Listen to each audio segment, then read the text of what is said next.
I am Lindsay, you are watching Agora Who, and today we are talking about emotional abuse. I was in an emotionally abusive relationship for about 4 years, and the one thing that everybody wants to know when I tell them about it is, how are you doing now?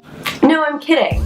Nobody's ever asked me that question. The one thing that everybody wants to know is, why didn't you leave him? And while that question is grossly dismissive and wildly inappropriate, I'm gonna answer it anyways, because I actually think it might give you some insights into what's happening in these relationships. The truth is, I didn't leave because I didn't know that I was being abused. Nobody told me. I did know that I was super sad. I was like crying in the bathtub, and I was crying like in bed while he lay next to me, and I just like didn't let him know. I just felt so small. Like I felt super insecure. I felt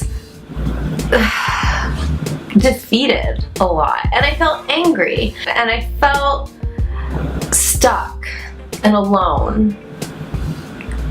But I didn't understand why I felt all of that, because I didn't know, and I feel like you guys should know. I'm gonna tell you the story of my emotional abuse. One day I hope this video is no longer necessary. The whole thing started with name calling. He would tell me that I was immature, I was 18 years old, that I was insecure, I was, and that I was a slut. If that word makes you uncomfortable, I just want to let you know now that my ex-boyfriend said it all the time, which means it's going to be said again during this video. If you don't like it, I'm sorry, maybe this isn't for you. But for what it's worth, I didn't like it either. He would tell me that I was too sensitive every time that I cried, and he wanted a woman who was strong, and he was ashamed of me. When we would fight, he would tell me that healthy relationships include arguments, and that my parents didn't parent me correctly because I was never punished as a child, and they never fought in front of me, and so I never learned proper communication or how to take responsibility for my actions. That's manipulative, man. He even at one point predicted my parents' divorce. So when they got divorced, I was like, whoa, guys, my boyfriend's a psychic. That's so dumb. He would tell me that nobody would ever love me. And I gotta be honest with you, there are times that I still believe that. Between my anxiety and my depression, and now the slight PTSD I have from this relationship, at the time, he would be playing up my insecurities and being like, do you honestly believe that someone could ever love this? He would isolate me from my family. There's one time that he was arrested for fist fighting, and my mother was like, I think he has anger management problems. And I relayed that to my ex-boyfriend, and he got super mad, and then I got super mad, and I like wasn't to be like on my mom's side. He would isolate me from my friends, or he would trash talk my friends and tell me that all of them are sluts, despite that they were, for the most part, single college women who were incredibly intelligent and funny and down to earth, most of whom I'm still friends with to this day, and he hated them. And if I hung out with them, I was a slut by association, and how could he ever trust or marry a slut? What? What? Number 6. Eventually, all of this turned into threats. My favorite threat of all the threats actually happened during our last breakup. So he would often tell me that if I broke up with him, he was gonna bang another girl. This time, he said that he was gonna bang another girl in our bed, film it, and send the video to my parents. What? They don't want that. Oh, that one was good. Classic. Classic. Number 7. He would make me out to be the manipulative one instead of him. there was one time that I didn't enroll him for a class in college. It was his last semester. I didn't go through his SAS report or whatever, and I had overlooked the class. It was a couple weeks into the semester, and so he couldn't really enroll in one. It was a big problem. He was afraid that he wouldn't graduate, and he accused me of scheming. Scheming to keep him in Miami longer because he had planned to leave to Dallas. And when I told him that I was sorry and that it was a mistake and I felt terrible and I gave him solutions to who he can contact, what he could do, he said, "What the is wrong with you?" Number 8. He tried to change me. If you saw in one of my previous videos, I'll link it up here. Up here.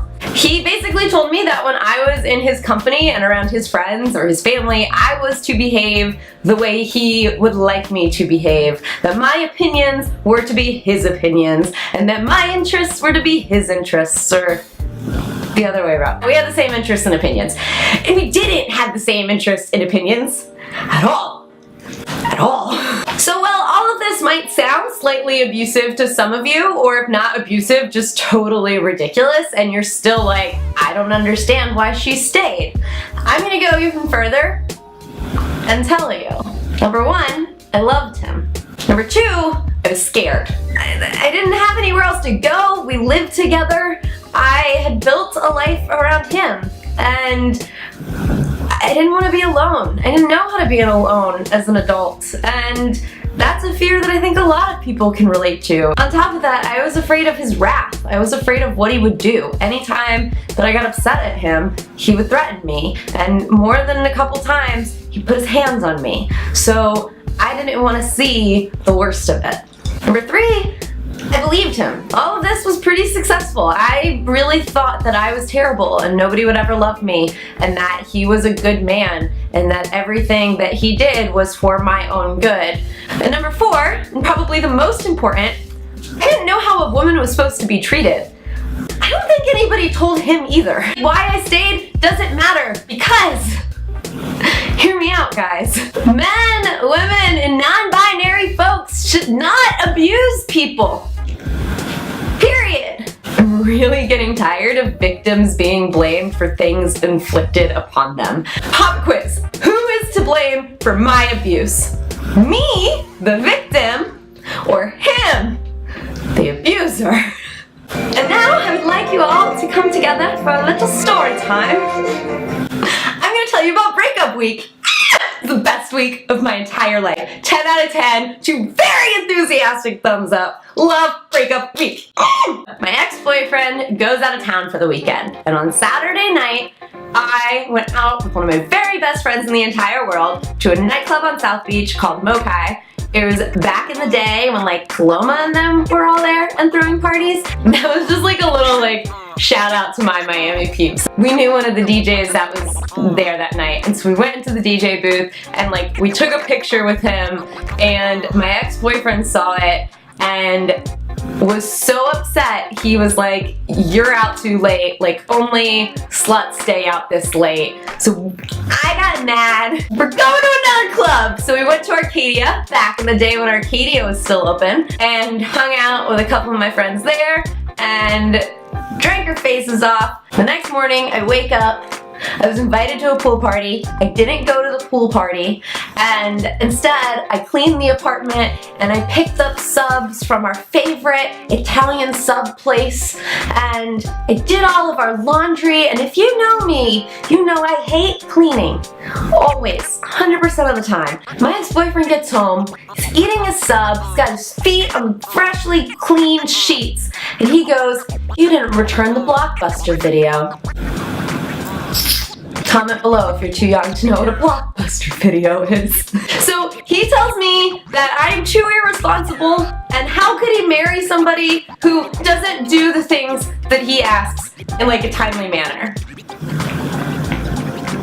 Fast forward to Thursday, we determined that we were gonna have a guys' night and a girls' night. They're gonna be separate, we were gonna not see each other, we would come home to each other, we would not see each other in the meantime. It's great. And then he showed up at my girls' night. And I told him that he should leave, and he was like, oh, you must be doing something shady if you're gonna tell me to leave. It was very public, it was very loud. I got him to leave the bar, and my very good friend Dana, he pulls me aside, and he says, and I quote, "You know men aren't supposed to treat women that way, right?" Nobody told me. I thought that like everybody was like this. I thought that every guy was just gonna be mean to me. Like guys had been pretty mean to me in the past. By the time I was 18, I had already had like 3 or 4 guys cheat on me and 2 guys leave me for my best friend. I've just been so mistreated by men my whole life that I assume this is how I'm supposed to live. Except for my dad. My dad's really great. So basically, I leave with Dana, because we lived in the same apartment building, and he tells me that my ex-boyfriend had cheated on me, and I'd like known, like I didn't know. You know when you like know, but you don't like know, so I didn't know, you know? So I go back home, I get in bed, my ex-boyfriend is sleeping beside me, and I sit there, and I waited, and he woke up once the sun started to come in through the blinds, and I said, we need to talk.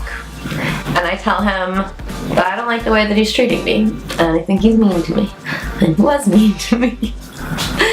I just walked out of the room at that point, hung out with my friend Adam. Eventually, my ex-boyfriend and I talked that night. I wake up next to him. This is my favorite story, by the way. Like, I don't think you understand. I love telling this story. I wrote a poem about it recently. I love this story. So, I'm really mad at him, but we have friends coming over, we have booze coming over, we got it delivered, yo. And I'm wearing a thong bikini that my ex-boyfriend requested I wear.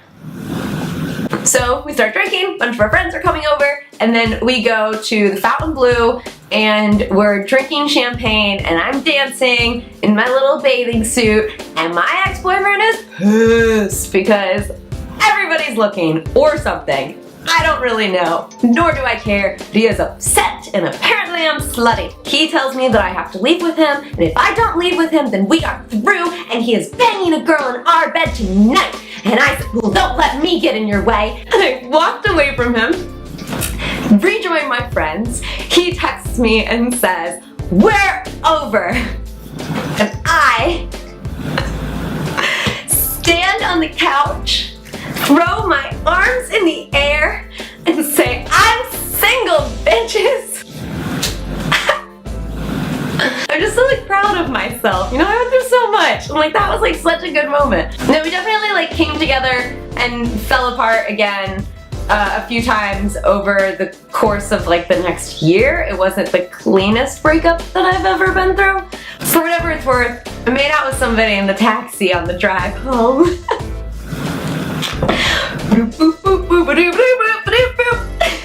That's the story of how it happened. I'm sure on a later date I will talk about what happened next. If anybody is interested. If you're not interested, then I guess I won't do it. If you are in a situation like this and you need some help, my email address is zagorahoo@gmail.com. I would love to talk to you and hear from you. I don't have all the advice in the world. Just know that you deserve better, and eventually you'll get better. That's all I got. And if you're currently emotionally abusing somebody, you're an asshole and get a f***ing life. Subscribe, like, comment, and share with everybody so that everybody knows what's going on so you don't end up like me and finding out via Google search 3 years too late. Nana, if I had stayed with him, I may never have gotten you. No, I think you're my destiny. I think I would have found you anyway.